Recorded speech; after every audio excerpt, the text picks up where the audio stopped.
Podcast. We're back, and this is part 2 of our exploration of 80s bullies. I'm Robbie-Ann McPherson on the East Coast. And I'm Amy Asbury on the West Coast. Hello, everybody. Hey, everybody. So we're so happy that you're with us because we are talking today in detail about some very, very iconic 80s movie bullies. And Amy even went so far as to do research. Amy, you did your homework. A little bit. I mean... No, you did a lot. I remembered a few movies, and I thought, you know, I got to look at this again. You know, and one of them, I will say, is My Bodyguard, which was from 1980. Oh, a classic. I love that movie. Now, did you love Clifford Peach's hair, though? I don't know about that hair. Yeah, but he had to have, like, nerd Made hair. It endearing, though. I feel like his sweater vest and... Exactly. I just wanted to pet his hair, kind of, you know? Right, and the big eyes. And Chris Makepeace he was perfect. He really just was. Perfect. I felt bad for him, but I was so glad when he went, you know, I think he got like a thing of mustard and squirted it all over the bad guys. And I thought, yeah. Yeah, I liked the arc of that movie. It was really great. And you had Matt Dillon, dReAmY Matt Dillon as Melvin Moody. Right, who was a terrible villain. Like, you literally hated him. He was so good. He was so good, and I will say that the satin bomber jacket and the white kind of bell bottoms, you guys, with the Adidas, you know, that was his bullying outfit. And, you know, his thugs took you in the men's room, you know, during class, and they would try to make you drink some urine. They would shake you down for $1 a day to be protected. Which was a lot back then. Which was a lot from the horrible, horrible Ricky Linderman, who was played by the one and only Adam Baldwin from Full Metal Jacket. Who is... I had a huge crush on him in that movie. Like, did you? I did. I mean, yeah, I don't know. I thought... I still do. I mean, Adam Baldwin, he's a great actor, and he's been in a lot of cool stuff. And like you said, Full Metal Jacket, he was great in that. But I just thought he was really cute, and the way, you know, the arc that his character goes through too. It was like, oh, you know, it's such a great movie, and for a commentary on the 80s bully, I think that's a real must see. I do too, and I think that in kind of what we were saying last episode, it's one of those things where it's kind of psychological because Melvin Moody, by Matt Dillon, of course, again, you know, he was like an extortionist. And that's kind of what we were saying about the online bullying and whatnot. It's more psychological, and it makes you really hate them, you know. Yeah. It's just, it's worse than getting punched in the face or... you know, chased down by the guys in a Christmas Story. It's worse in some way when they get into your psyche like that. Yeah, and the absolute worst is when it's both. I don't envy the kids today with all this online. Right, like we were saying, absolutely. Yeah, that's pretty crazy. So, what other film bullies have you done some backstory on? A little backstory, and they don't have a lot because a lot of these are side characters. I think the one that really looked at bullying the most was My Bodyguard, but I was looking at some kind of funny bullies. Yeah. And I have to say, I'm going to go with Chet in Weird Science as one of my favorite stupid bullies, and that came out in 1985. Yeah. And of course, Chet Donnelly, of course, is played by Bill Paxton, who we love. Right. Yeah.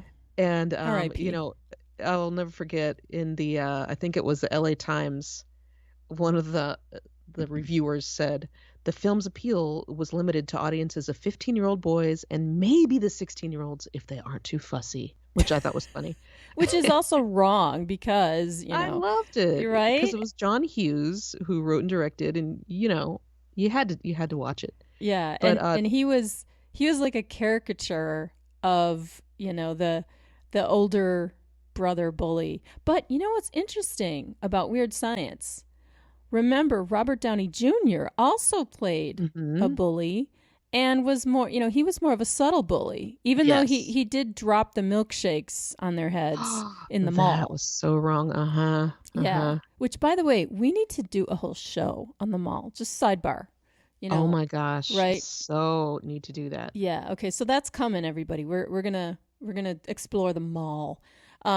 Yeah. So the cool thing I thought about Chet, which he was so funny when he was turned into that blob monster. I Like, know. and he like catches a fly and then he gives himself a forehead smack and he's like, oh, like he's ashamed because he's catching flies, and he's making all these noises like, I mean, it I was know. that was, I mean, it's a great movie, just a great movie. Well, it was funny because it was just so ridiculous. And, Chet is like this, he comes home from like his hunting trip because he looked like, I think he was like a military cadet or some sort, and he was there to babysit the Right. kids in a way.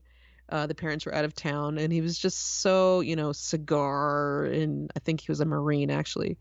And he just, you're gonna have to pay me, gosh, what was it? $175.00 cash, new bills, crisp and clean, in my wallet by 7 a.m. And he would like have them all slam his head against the wall. And and then of course the boys, like Frankenstein, created this woman who was played by Kelly LeBrock, Right. Lisa. You And yeah, and she turned forgot him into that to big hook blob. up the doll. And it was funny though, because in the end, I will say, Chet kind of apologizes to his brother Wyatt as that big old blob. And I just thought it was funny. Yeah, that's such a big. I didn't have a big brother, but you hear of big brothers being bullies, and I just thought that one was really funny. What Yeah. did he say? You're stewed, but what? What was his But what was a big thing? And he but what? when the boys came home with the hangover and he comes up and Yes. he's like, "How about a nice greasy pork sandwich served in a dirty ashtray?" And then they And throw then up. yeah, I just thought that was so funny. And when he would come down in his like undershirt and his boxers, time to pay the fiddler, and then he's like, I'm telling mom and dad everything, and I'm even considering making up some shit. He's just so stupid. I loved him in Weird Yeah. Science. So anyway, I don't know. He was a good one. He was kind of a lovable jerk. Right. So Very you gotta love Chet Donnelly as a bully. yeah. Yeah, he's up there. All right, so who else? Well, what, this one I didn't ever love because he just wasn't funny and he never got redeemed. And Biff Tannen from Back to the Future. I didn't Oh. watch the trilogy, you guys. I know that's crazy, but it just messed with my brain too much. So I don't know exactly if he was redeemed in some way, but they say he was based on Donald Trump back in the 80s with his Biff Atlantic City. was? Yes. That's what they're saying with the second two films, but I didn't watch Huh. them. So I'm thinking of the Biff Tannen of the Crew Cut in the 50s, and he's like this tall, aggressive guy who just Right. kind of intimidates people or he cheats. And he calls everybody butthead, so he was definitely a big bully in the 80s.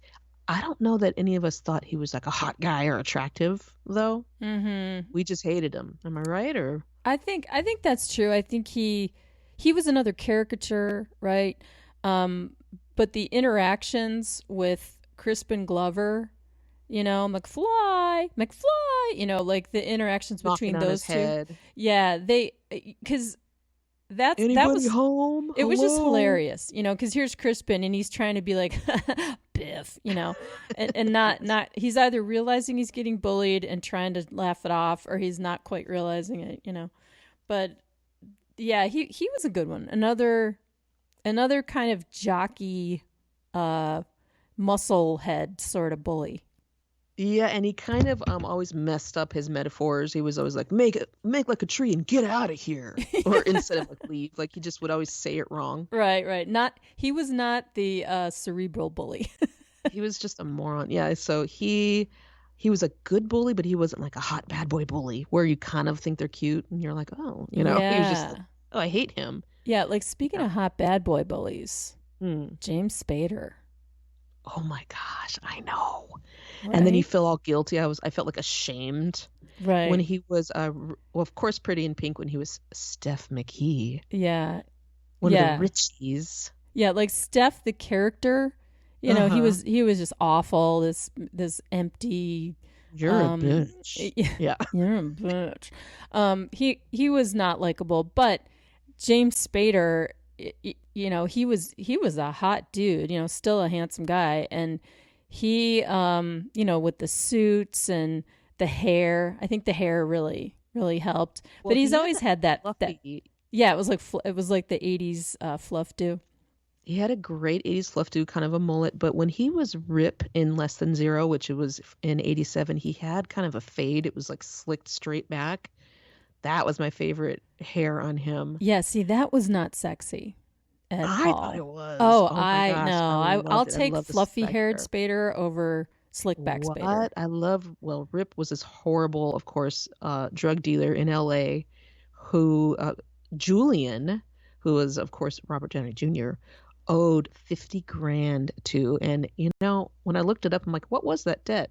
And thinking it was going to be something way smaller because it was 1987. I'm like, 50 grand's pretty considerable to owe a drug dealer. Yeah. And I almost was like, ooh, if I was the drug dealer, I mean, you're doing a business. This guy owes you 50 grand. I mean, I hated that he forced him into prostitution, and now these Yeah. days they're like, is it really forcing? It's positive sex work. I don't know. I don't know. I'm no judgment.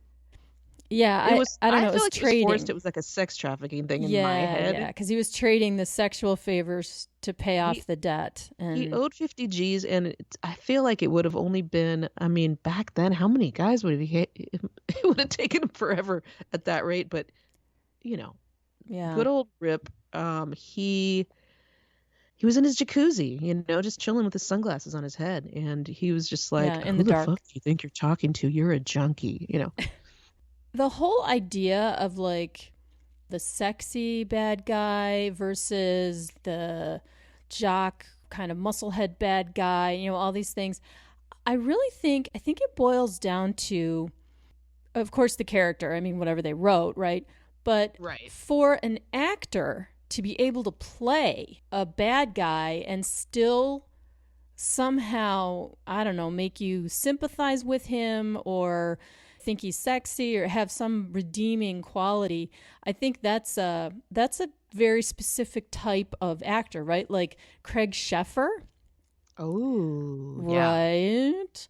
He was in Some Kind of Wonderful and played, this bad Wasn't he guy. Hardy, like Hardy Jenkins or Yeah, something like yeah, that? Jensen. Yeah, Hardy Hardy Jensen. Jensen. He was so cute in that movie, and I was Right? thinking, oh my gosh. And Yeah. even to an extent, Billy Zabka in all those Karate Kid movies, I was like, oh, he's kind of handsome. And he was in Back to School. He was kind of the jerk in that movie, and I think just one of the guys he was also in. And I Yeah. kind of thought he was handsome, and he was supposed to be this bad guy, and I thought, oh, he's kind of cute, really. Right? But it was nothing like the Craig Sheffer role because I didn't think he was some great guy. Oh yeah, yeah. There's no like you he doesn't really get redeemed at the end. Right. He just gets, a dose of his own medicine in a way. Until you watch Cobra Kai and all the redemption comes. What a great show. But anyway, So it back took to what, 35 years? Craig. What is that movie that you love so much that I'm like, I don't remember this movie, that it's Craig Sheffer's in it with Ricky Lake or something. Stop the presses. What is this Everyone movie you love? write this down. It's this movie called Baby Cakes. What the heck kind of name is that?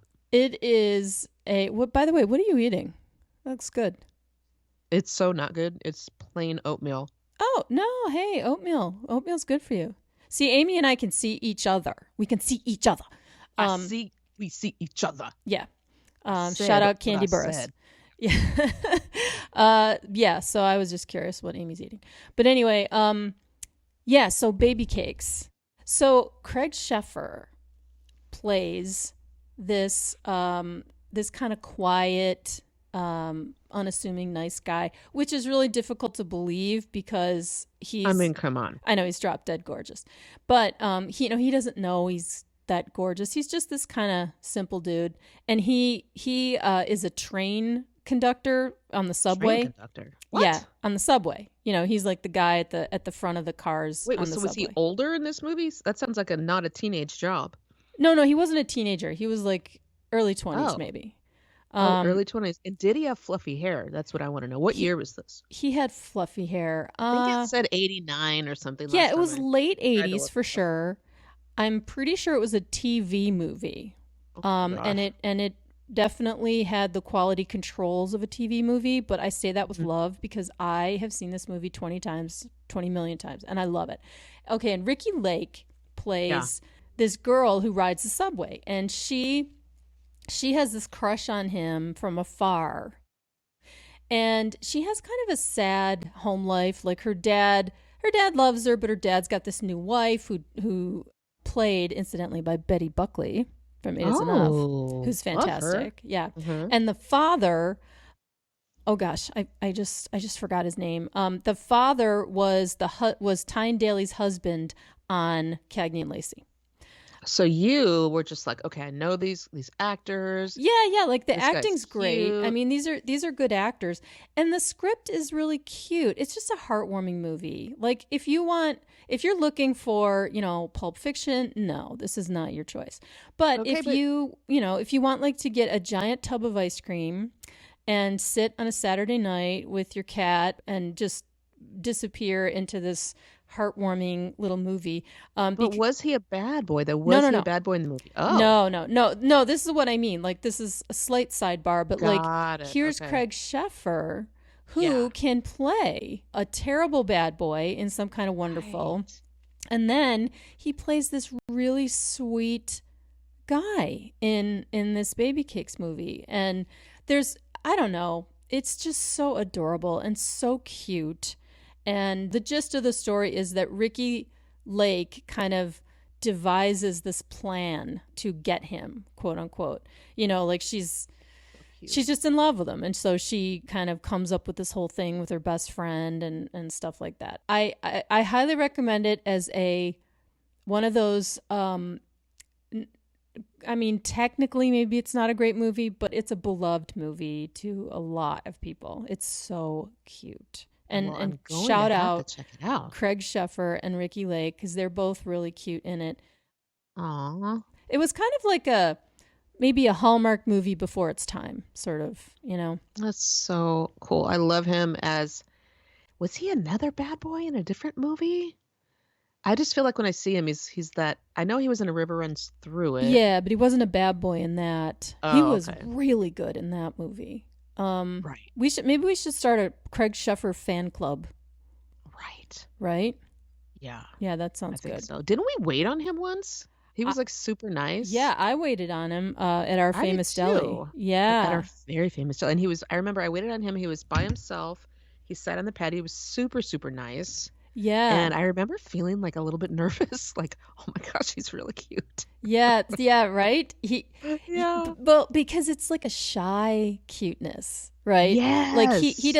doesn't like he doesn't have swagger, right? It's more like Or he like might, and he's like dreamy. good at not being Yeah, maybe that's obnoxious. his game, having no game. But he's dreamy. Like if I had to pick one word, I would pick dreamy with a capital D and like a little flower on the Y, on the end of the I'd put a Y. heart. I'd put a heart over it also. Yes. Oh my gosh. Yeah. So Yeah, cute. and when I waited on him, he actually came back in because he was with his mom.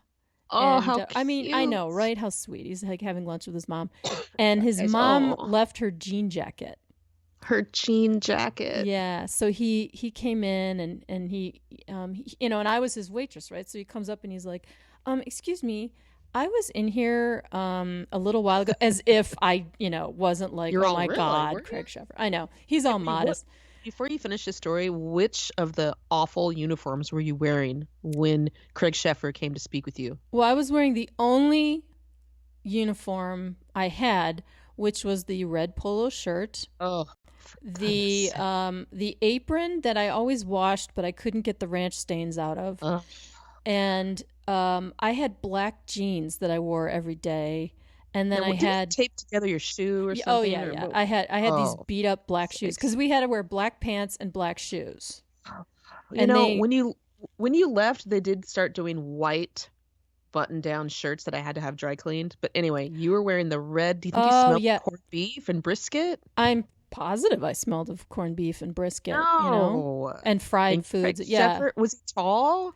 He cleared me by Man, I don't know, he's probably like 5'10" maybe. Yeah, cuz he cleared me by about 3 inches. So and oh my gosh, what just a sweet guy. And I, oh my god, you should have seen me tearing the place apart looking for his mom's jacket, but did it you never find turned it? up. No.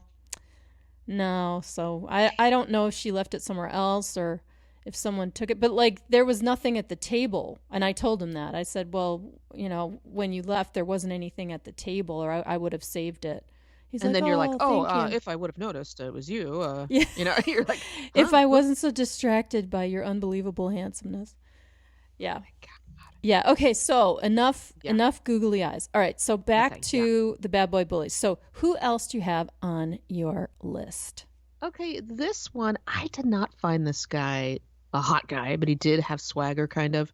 Ace Merrill in Stand By Me from 1986, played by one Kiefer Sutherland. Oh well, I Kiefer's wasn't not hot about him, but too. a lot of people were, and also in Lost Boys, which I should have looked into a little further, but he's always kind of like the leader of a little gang, and they Yeah. were like, smashing mailboxes with the baseball bat and just picking on people and like pulling knives on people, just like a full-on hood. Like back Yeah. in the day, they'd call him a hood. Right. And of Yeah, course he does that the well. He does that yes. kind of, devious, evil, planning, whatever. He does that well. I thought he And then he was had that funky peroxided hair, which I think they did on purpose. Like, if you're some bad guy, you're gonna try and just bleach your hair. I don't know. I don't know what Yeah, that was all it's like for bad guys, you have to be one extreme or another. You have to either have black hair or like bleach right. blonde hair. Like you don't Just see a stand out. It's mousy like it's like brown. a band. You're the lead singer of a band. You're gonna be like a little more flashy. You're not the bass player, That's back in the back. You're Axl, you're not Duff. that's right. By the way, I always liked the bass player much better. But anyway, I was never lead singer is too flashy. But yeah, so Ace Merrill, the four kids, of course, the 12-year-olds, Gordy, Chris, Teddy, and Vern are all looking for this body. Yeah. And Ace Merrill and his gang are like, what? We want to find this body and become We famous, want so in. they're going to try to steal it from them, so he was just a jerk, trying to like, burn people's cigarettes. So he was just, I thought he was very good at it. I wouldn't say I thought he was like some hot guy though. What did you think of him? Well, I always thought Kiefer Sutherland was really sexy. In fact, I saw him once at a Mexican restaurant when I was it was right by the Burbank Equestrian Center. I was taking horseback riding lessons, Was it and Casa Vega? no, that's in the valley. Oh, right. In Sherman Oaks, but who did I did see somebody there. I can't remember now. I'll think about it. Oh, everybody always at Casa Yeah, I Vega. mean, a great restaurant. But no, I went into it was like a little Mexican restaurant right outside the equestrian center. And so, of course, I had my horse gear, I had That's my kind of cool. my Don't you boots, dare and tell me you think that's nerdy. I That's like smelled like a horse. classy. But I walked in, and he was sitting in there, and this would have Hmm. been the late 90s. So he Oh, was wow. sitting in there with a bunch of guys, and he was sort of holding court a little bit, but not in a crappy way. It was just, you could tell he was the alpha guy in the group. Was that when he was doing 24? Remember that was wasn't that late 90s? I don't know. I feel like it was before then. I feel Mm. like it was before 24. Yeah, we'd have to look that up. But he was really cute. Really? All Really right. cute. Yeah. Because he doesn't have that like Ken doll face, right? Which some people might think is classically handsome or something like that. But I could see why he's a movie star, because he Ooh. definitely has something like, I didn't notice him just because I recognized him.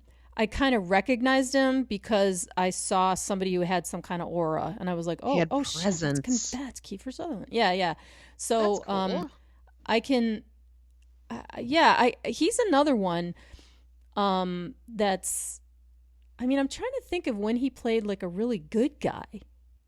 Where does he play like I a don't know. vulnerable guy? Do we know? I don't know. I don't. Okay. You know what? I'll tell you what. You go on to your next guy. I'm gonna look up Kiefer Sutherland's IMDb. Um. And Oh, and you know who else we haven't talked about? We have not talked about Rob Lowe. Wait, so when was he a bad guy? He was a bad guy in that movie Masquerade, right?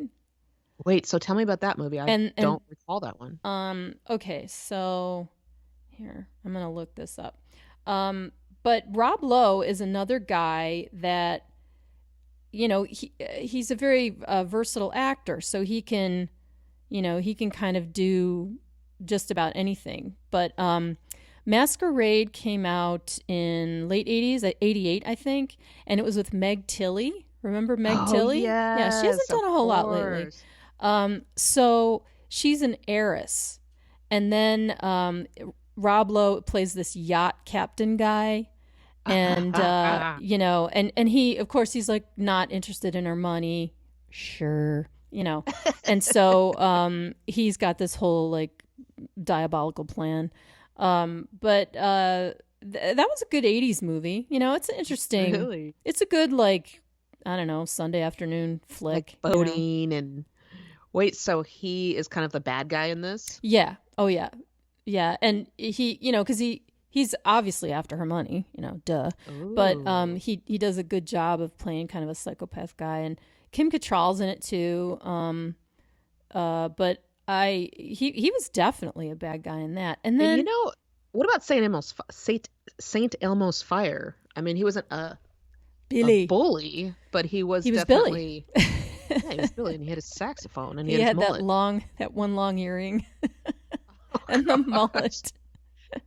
My sister had a door, just like the Bon Jovi one. Everybody, she had a door-sized poster. Oh no, it wasn't door-sized. That was Bon Jovi. But she had a poster of Billy with his sax. Oh yeah. I was like, ooh. Yeah. Well, he's got an interesting arc in that movie because he's sort of the black sheep of the group, right? Like maybe he's not a villain, but he's like, you know, just the screw up. And he's like a former frat boy or something. Right. But you understand Billy when the scene comes where Demi Moore is sitting with the curtains blowing, and she's in the, you know, in that room, and they took away all her rocking. Yeah, it was so dramatic. Right. She's holding her knees and rocking because the credit card company took away all her stuff and her Jeep. Oh, that's right. It's so sad. I should not be laughing. Yeah, and then he comes, you know, and he climbs in the window, and like everyone else is so clutching their pearls, and Billy's just like, yeah, I got this. And he goes in and he talks to her about her, you know, her situation, and he's just kind of like, you know what, it's cool, like, you know, you're gonna get past this, and you know, I'm a big failure too, because she was like, I'm such a failure, and why does my father hate me? And, right. Yeah, because remember her stepmom, she called it her stepmonster.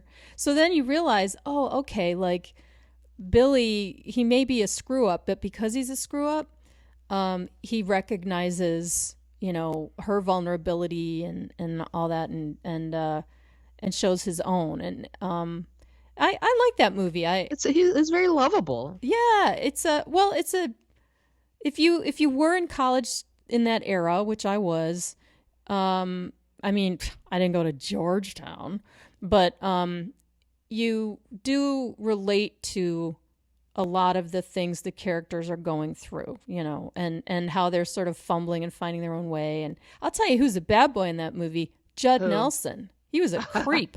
Remember? Wait, he was like a yuppie in that movie. Yeah, but he was cheating on oh, that's right. On what's her name? Oh my God, how did I forget her name? Ally Sheedy. No, Ali Oh, Sheedy. Ali Oh my God. I Sheedy. just, my She apologies was to the Ali Sheedy. Yeah, architect. I just She was blanked the on her name. architect. Oh Um, my gosh. yeah, because remember Andrew McCarthy was all in love with Ali Sheedy secretly, playing, Oh yeah, he was like a the role writer. he, yeah, and and he's all with the eyes, the I Andrew love those McCarthy big eyes. intense eyes. Yeah, Oh, I love him. I know his blue eyes. Um, so yeah, Judd Nelson, he's just a kind of a dick, in that movie.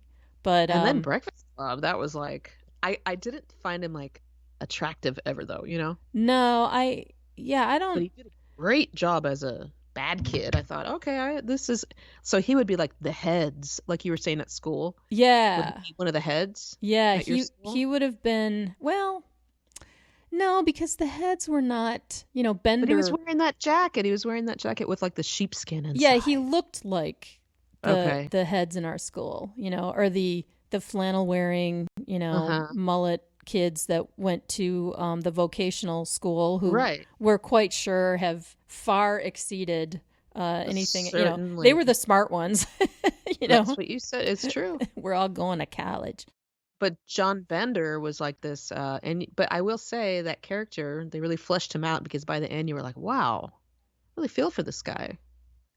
Yeah, yeah, the whole smoke up Johnny, like He came from the abusive household, and exactly. And you realize all of them came from these terribly dysfunctional homes, and they all manifested. Because, in a way, Emilio Estevez in I that mean, all of them. movie, You're right. yeah, he Uh-huh. was also a bad guy because he threw Anthony Michael Yeah. Hall's character into a locker, or no, I'm sorry, It, it was his friend. That's right. he did it to somebody. Yeah, he Yeah, gave and him a crazy he taped wedgie. the It was guy's like some butt or horrible thing. something and really hurt him. Yeah. And yeah, and Anthony Michael Hall's like, "Hey, that was my friend." Oh, But that's so sad. Yeah, you're right. yeah, again, another, for kids of that era, which again I was, um, Hmm.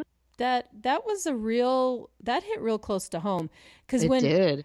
my high school was kind of like that. It wasn't quite as nice, but it was a very suburban kind of high school, and all of those characters, they did go to my school, although the heads were not like, how Judd Nelson's so provocative and he was so like finger poking all the time and always You know, pushing it's funny. They everybody. said off camera he stayed in character, and he was harassing Molly Ringwald off camera. And Really? John Hughes wanted to fire him over it, and everyone else had to convince him not to fire him. Oh, Yeah, he that is stayed in interesting. character. That is And they were really going to interesting. have John Cusack in that role, but John Hughes replaced him at the last minute because John Cusack didn't look like threatening enough. Oh, So that's interesting. isn't that strange? Yeah. So John Bender, Judd Nelson, I cannot picture anybody else in that role. They were considering Nicolas Cage, they said. I just think he looks like a nerd. I don't know. Sorry, Nick I Cage. think Nicolas Cage could have done it. Maybe. I did see a movie where John Cusack played a bad guy. It was not a nostalgia movie, but there's a movie called The Uh-huh. Paperboy with Nicole Kidman. It's Got actually it. kind of a stomach turning movie to watch. The story is really difficult. I Oh mean, it's a my. beautiful movie. It's well done and stuff, but I couldn't handle it. Like afterward, I had to watch like sitcoms to bleach my eyeballs. But John Cusack was a terrific villain in that. I mean, he Oh, was okay. His brutal. range. Yeah, he played a brutal character, just pure Wow. evil, and he was great. He was really great in that. But it's probably tough because going back to the 80s, I mean, what does everybody think John Cusack is, right? Lloyd Dobler. The nerd, I think, yeah, Lloyd Doppler or the nerd from 16 Candles in the background. Yeah, who gets it put in the trunk by the football team. Yeah. So, Ted, we're dying. Ted, Will you Farmer take Ted. those ridiculous things off? So Yeah. funny. Yeah, those are pretty great. Are we missing like a bad boy who did a complete 180 in a movie? I mean, we have some that are redeemed, but are there any that we're not thinking of? Like, I mean, there's probably a lot. I feel like sometimes they're just like a plot device, and they cast somebody and we just see the outcome of it. But I think one of the ones, going back to My Bodyguard, I love that they really thought about bullies and bad boys so much in that movie, because the person who everyone is supposed to be protected from, Ricky Linderman, was you first meet him and you think he's killed people and raped teachers and all this, and you find out he's really rumors. not. Yeah, it was like rumors about him, right? Because nobody knew him. Nobody knew him, and it turns out he did actually accidentally kill his brother, but it was like an accident. They were playing with a gun or something, and he felt awful about that, and that's why he was so sad and miserable probably in the first place. But I think that one is where I initially thought one thing, and then by the end I thought, oh no, this is a very troubled person with a really sad life, and he's not a bully, But I wouldn't call him a bad boy because I just felt too much for him. Hey, you know who we're skipping over? Who was definitely not a sexy villain, but in Ferris Bueller's Day Off, the principal. Rooney? Yeah, Principal Rooney. Oh my gosh. Ed Rooney. So funny. When Ferris's sister, Jennifer Grey, kicks him in the face with those 3 kicks in succession. I still laugh at that. Yeah. So funny. Yeah, that's boy, is that movie a classic. Oh my God. How many times do you think you've seen Ferris Bueller's Day Off? Probably 50. God, I would like double that. I think I've literally seen that movie 100 times. Very first came out. You did? The drive-in, yeah. The drive-in. Do you still have drive-ins out there? In California? I don't think so. I don't know. Probably somewhere. We have one here in Buffalo. It's out in a suburb of Buffalo in Lockport. The Lockport Drive-In. It's actually called the Transit Drive-In. Shout out to the Transit Drive-In. They're just fantastic. It's a beautiful facility, and the guy that runs it, he's really great. They do on Tuesday nights in the summertime. They do retro nights, like they'll do a double feature where they show like Grease and Grease 2, or they do like 2 80s movies like Weird Science and Ferris Bueller's Day Off. So great. Yeah, it's really fun, really cool, because the whole nostalgia factor with drive-ins. I mean, it's like I don't want to see a new movie at a drive-in. No, it's too weird. Yeah. It's too weird. I want to see like 70s and 80s movies. I want to see like Grease at the drive-in, Yeah, exactly. So I can go on the swings and like sing a tune to myself. Sandy. Yeah, exactly. Just like you did at the drive-in. Right. Right. That's so funny. So AIM, we are out of time. Our bully discussion and our bad boys discussion must come to a close. But we want to really thank you guys for hanging out with us. And listen, we are on Twitter, Glitter Bee Girls. We're on Instagram, Glitter Bee Girls. And we also have a website, glitterboomgirls.com. So find us out there on the web. You can follow us or comment or, tell us some topic you want us to talk about. We love hearing from you guys. It is just so much fun. It's why we do this. Because God knows it's a lot of work, isn't it, Aim? No, I feel like it's a labor of love. I don't want to say it's a lot of work. I think it's delightful. Yeah. I love it. It's enjoyable work, but it's a lot of time. Like, people sort of think, oh, let's start a podcast. And it's like, okay, let me sit you down. Let me just, Well, you know what? You can't pull the curtain back and show how the sausage is made. Right? No. And listen, I'm taking those secrets to the grave. But I'm just saying, for the folks out there, and another shout out to all our fellow podcasters. I mean, there's a lot of people talking nostalgia, and we love it. But it is hard work. So we do it for you guys and for us too, because it's fun. I love talking about this stuff. Like, I need a place to put it, right? Me too. Yeah, because like, where else can I place my thoughts about, Craig Sheffer and baby cakes? Like, it's just, you got to put it somewhere. Yeah. You do. That's so true. Right. All right. Well, thank you for listening to us, everybody. And we put out podcasts every week, so check us out. We're so happy you're with us. From the Glitter Boom Girls, I'm Robbie-Ann McPherson. And I'm Amy Asbury. Thanks, you guys. We'll see you next time.